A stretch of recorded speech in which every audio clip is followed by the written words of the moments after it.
In Hong Kong, lawmakers gathered at the Legislative Council for the second reading of a bill that would have granted limited legal rights to same-sex couples who registered their partnerships overseas. A heated clash of argument was seen between the proponents and opponents of bill. If today's bill on registering same-sex partnerships is passed, it would be like opening Pandora's box. Our traditional family and ethical values will be breached and collapse. This will also trigger even further intense controversy within Hong Kong society. Therefore, we believe today's bill on same-sex partnership registration must not be passed, and we firmly oppose it. This bill is being watched by the international community. People want to see how diverse our Legislative Council is. Does our Legislative Council truly reflect the demands and voices of different groups in society? And when it comes to equality for homosexuals, a human rights issue highly valued in Europe, how seriously do we take it? I feel that the New People's Party has a responsibility here. Our party has much contact with friends from the LGBT community, including many talented people.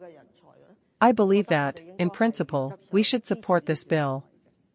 The debate exposed deep divisions, with pro-Beijing legislators warning it would erode traditional family values, while others urged the city to reflect the demands of a diverse society.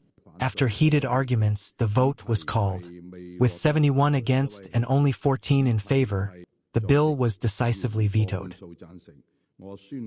During media briefing, Secretary for Constitutional and Mainland Affairs, Eric Tsang said, "As this bill has not been passed, of course the government will feel disappointed. But after all, the Legislative Council is exercising its constitutional function and power under the Basic Law to deliberate and enact laws. Legislators from the Legislative Council are representatives reflecting the opinions of different sectors and the public. Since legislators believe the bill cannot reflect mainstream opinion in Hong Kong at present and cannot forge consensus, the government will respect the Legislative Council's decision and the outcome of the vote." LGBTQ activists expressed frustration, saying the decision is a setback for human rights, but insisted the fight for equality will continue. The bill cannot support today. I feel very disappointed, and also my community feel disappointed too. But I want to tell the people, today is not the end game. I think we still can do something to improve the equal right in Hong Kong. So carry on. Religious groups, however, celebrated the result, arguing same-sex partnerships undermine marriage and family values. The reason is that this undermines family values, as well as the institution of marriage.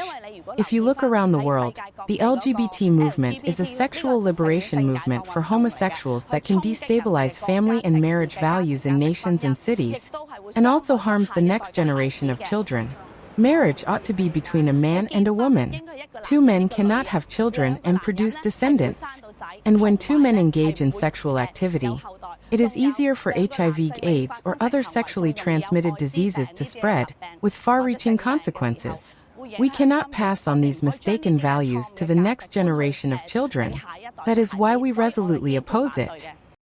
Experts warn the move could damage Hong Kong's global image, especially as more Asian nations recognize LGBTQ rights. Globally, there is an increasing number of jurisdictions that recognize the rights of same-sex relationships, and they're not only in the so-called Western world. We also see that increasingly happening in Asia. We see that happening in Taiwan, in Nepal, and also most recently in January 2025 in Thailand. So the move today in Hong Kong seems to be quite inconsistent from the development in other parts of the world that increasingly welcome the LGBT plus community as an increasingly valued workforce, also an increasingly valued customer base. So I'm a little bit concerned about what signal this would send to the global LGBT plus community in terms of whether Hong Kong sends a welcoming arm to them. For now, the city remains at a crossroads. with questions over how it will meet its legal obligations to provide basic protections for same-sex couples.